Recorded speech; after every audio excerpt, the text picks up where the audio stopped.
Hello everyone, welcome to today's professional development and learning. We're talking leadership today. My name is Jess Boudry. Thank you for all of those who are here joining us in person and those who are joining us virtually. No matter where you are, I appreciate your time. Looking at our agenda today, we are going to start with our inclusive welcome. We're going to talk what is teacher leadership and why the heck are we talking about it? How does this leadership impact our students? And then what do we have opportunity-wise for this to happen? And then we'll close it up and have our intentional next steps. So thinking about what are we trying to get out of this training for today in our PD together. We're building that understanding of what is this impact of educator leadership and what opportunities do I have to get there and to do that. And spoiler alert, a lot of you are already doing it. So lots to celebrate today. But as always, we're starting with our inclusive welcome. I want you to choose your player. Choose who you going with. You are playing, we'll just call it Mario Kart because that's what you got the cart there, you got to go with it. Which character are you going to choose out of the four? You've got Mario, Bowser, Funky Kong, and Toad. Who are you picking and why are you choosing them? Talk with somebody next to you. If you need to get up and move and find somebody across the room, or if you want to write it down at home or write this question down at home, feel free.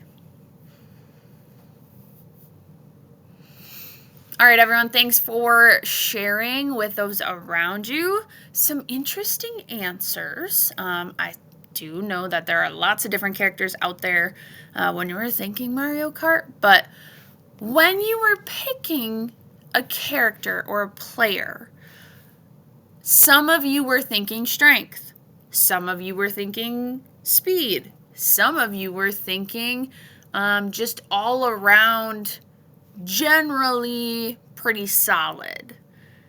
So when we think about the attributes or characteristics of each individual, we start to see where their strengths lie and maybe what they would be helpful for.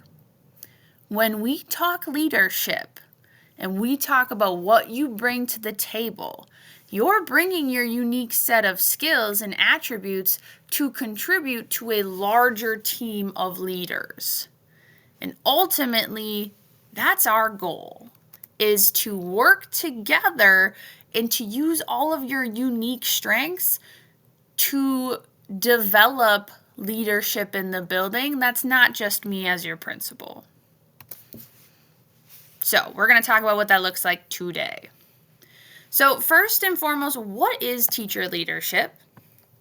It is defined as a process where teachers go beyond their classroom responsibilities and assume informal and formal roles within the school to influence and enhance instruction and learning for all students. That's a ton of things, but if we break it down and we really look at what are those informal and formal roles that teacher leaders play. Well, formal roles, let's look at that one first. These are some of you, and this is where I said some of you are already doing this. We've already asked you to be on some of those leadership teams. So the BLT, not the bacon, lettuce, tomato, the building level team. Maybe you're on the data team, or maybe you were asked to be on our equitable multi-level systems of support team. Those are formal leadership teams that you may have been asked to be on, or maybe you applied to be on. Maybe you're leading in extracurriculars or different like student council groups, or maybe we're doing community service projects. Those would be those formal roles that you've been applied for. We have our mentor program and our mentors who have worked with our new staff members. And then there are also grade level team leads that were asked to take on those leadership roles and given a list of responsibilities. The informal roles, this is where we have like, if you're that technology go-to person on your grade level team.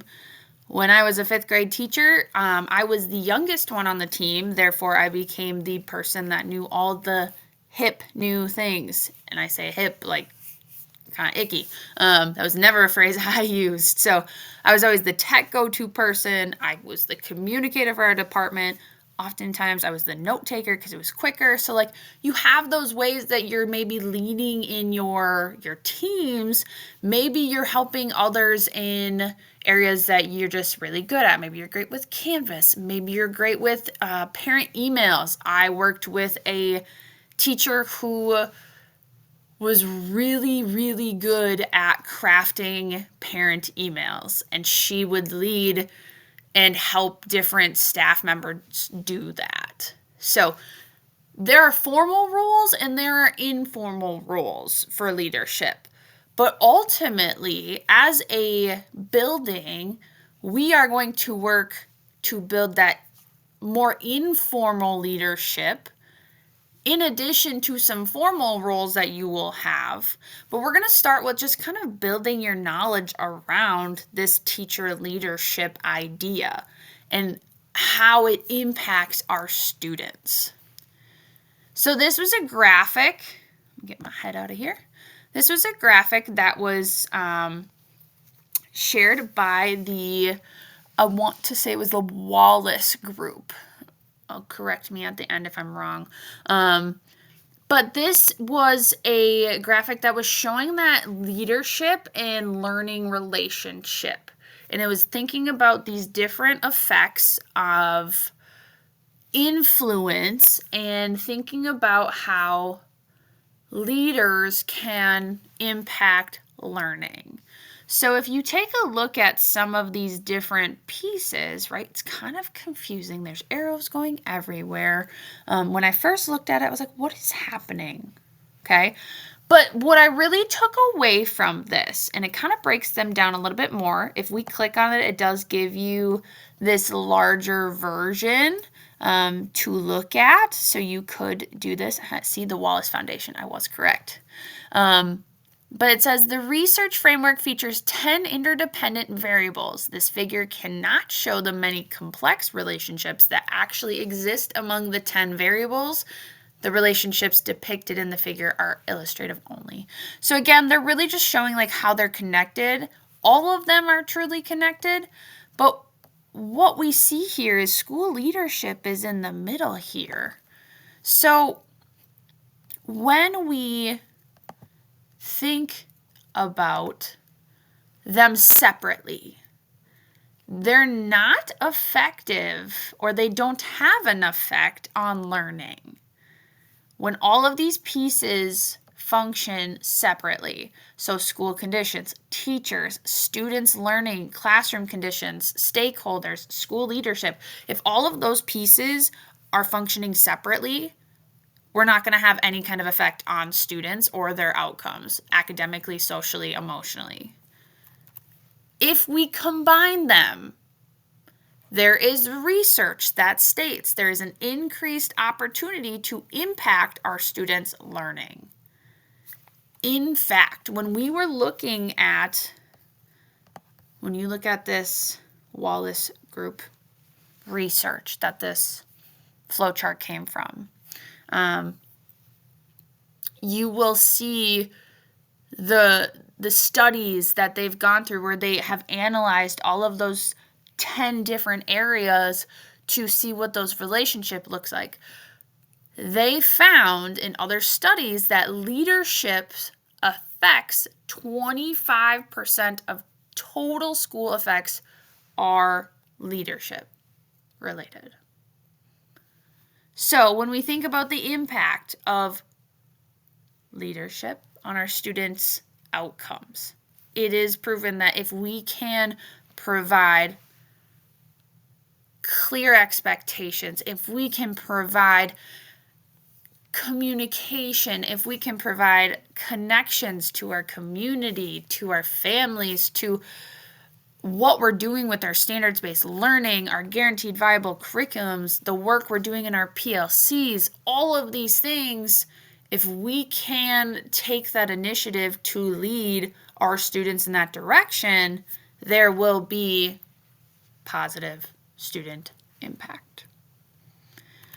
So when we think about some of those ways that we are going to approach this, we are going to use Sue Shannon's 9 characteristics of high-performing schools to help guide us.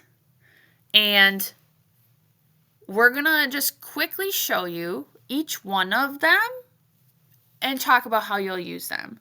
So the first one, again, clear and shared focus. So our mission, vision, and commitments, we did this together. That's something you can be doing with students, and it's something that as teacher leaders, you can be showing and demonstrating in everything we're doing. High standards and expectations for all students. We talk a lot about that bar, that we don't ever lower the bar for the students. Our practices and our assessment and grading and instructional strategies maybe give layered supports and scaffolds to get to the bar for some students, or that student may get to that bar in a different way than we anticipate, but that bar never lowers. We might raise it to challenge, we never lower, because as soon as we lower, we cannot push it back up. Third one is effective school leadership. Again, this is what we're going to be working on, and this is going to be something that we're hoping we can push then also into our students. So building more leadership professionalism as a staff, but then also how do we help that trickle down to our students so our students are being the agents of their own learning in the classroom. High levels of collaboration and communication. We cannot do this alone. Our curriculum, instruction, and assessments are aligned with standards. We've got that. We're doing that already. We're continuing to do that with our guaranteed viable curriculum, our teacher clarity playbook, and all of the things that we've set up so far. Frequent monitoring of learning and teaching. We're going to implement a lot more instructional rounding and opportunities for you as individuals to videotape yourself teaching a lesson and you being reflective upon it. So those are going to be some things that we're putting in place. Focused on professional development. We have our PD days, but we're going to be intentional in our staff meetings a little bit more so of can we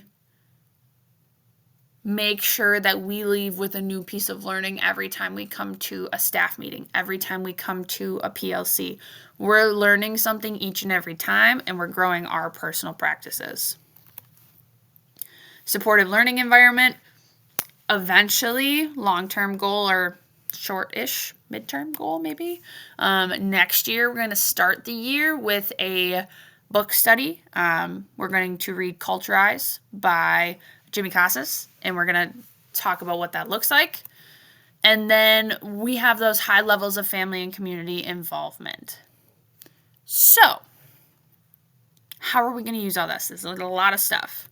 What we're going to do is your goal and your job is you are going to read pages 1 through 25 of 9 Characteristics of High-Performing Schools by Sue Shannon. Everyone's going to read this. You have your digital tools that you can find it digitally. You can use Google Read and Write. If you need to, please make sure you access a coach, a colleague, to ask for assistance if you'd prefer that. But your job is to read through those first 25 pages to get the background and the understanding of where those came from and why they are the 9 characteristics of high-performing schools. Then what you're going to do is you're going to complete a self-reflection using this assessment tool over here. And this is kind of a snapshot of the front of it. QR codes here for those of you that like to access it digitally right away. There are paper copies up front. What you're going to do is you're going to reflect on your personal practice and your personal knowledge and expertise for each category. So each characteristic. So the first one, a clear and shared focus. After you get the background from pages 1 through 25, and it is a longer document, so you can go into detail a little bit more for each one. I want you to give yourself a self-awareness rating on a scale of 1 to 5. 1 being, it's the low, like I don't have any kind of awareness or knowledge in this area, this category. 5 being like, I feel like I'm an expert. You're also going to kind of explain that rating in a reflection under each one. Doesn't have to be anything crazy. A couple sentences does the trick, but please make sure you're thoughtful about what you're saying and why you're saying it. When you get to the bottom of those 9 categories, I'm asking you to think about your high and your low. So the area you need the most improvement in, your high need, okay? What is it that you feel like you need the most assistance with, or that you feel the least comfortable in? And then the area you feel most confident, so your low need. Like, what's the area that you feel like you could maybe lead a group? I want you to identify them. You need to do this by 4 p.m. on Friday because our ultimate goal, long-term goal, is we are going to create PLCs based on all 9 characteristics of the high-performing schools. I would like for us, and it might not be all 9 to start. It's going to depend on what kind of feedback we get from you. But I would like us to be able to lead our staff in PD during our staff meetings. I'll be very honest with you. I'm getting sick of me talking to you the whole time. I would love to hear what you have to say and what your thoughts are and how you can interpret something that maybe I didn't. That's the beauty of collaboration and having a team of educators. So this is your action step for the next 2 weeks. And your job will be to, for sure, get the high and low done by Friday at 4 p.m. so that we can start looking at that data. So, we talked about my role as a principal and as a leader does not become effective on its own, right? We said we cannot have them working in separate spaces and be effective. So we tie in teacher leadership, right, which comes from you guys, and a lot of you are already contributing in many ways. All of you are contributing in a particular way, whatever that is for you. Our goal is to continue to grow that capacity. And how we do that is to just continuously improve. Right? So when we put these together, you get a whole team. And I don't know if any of you are Mario Kart players. We get pretty intense in the Boudry household. But when we're playing and we choose, oftentimes we're choosing the solo, right? You get an option between solo or team. But oftentimes when we're on teams, we end up winning rather than, you have a better chance of winning with the team than you do solo. So let's be strategic about it and let's put all of these together and work together, because I'll tell you what, I would take all of these over just one of them if I'm competing. And if you know me, which you all do, competition, number 6, Strengths Finder, way up there. So I'm ready to tackle this, and I'm hoping you are too. I'm here to support you along the way, and am really just looking forward to our learning together, because I've got room to grow. We all do. And I'm excited for what you guys can bring to me so I can learn, and how we can collaboratively make our school a better place for our students. Here are references for today. Some great websites on here for you. Highly recommend checking them out. If you have questions about maybe where and how to find these resources, or where I find the data I do, or the books I've read, please don't hesitate to reach out, because that's where I learned where to look and who to go to when I was curious. So I appreciate you all. Again, thank you for joining me wherever you were. I appreciate your time, your efforts, and just your expertise. You are amazing, and I hope you have the best holiday season. Thanks again. Bye, guys.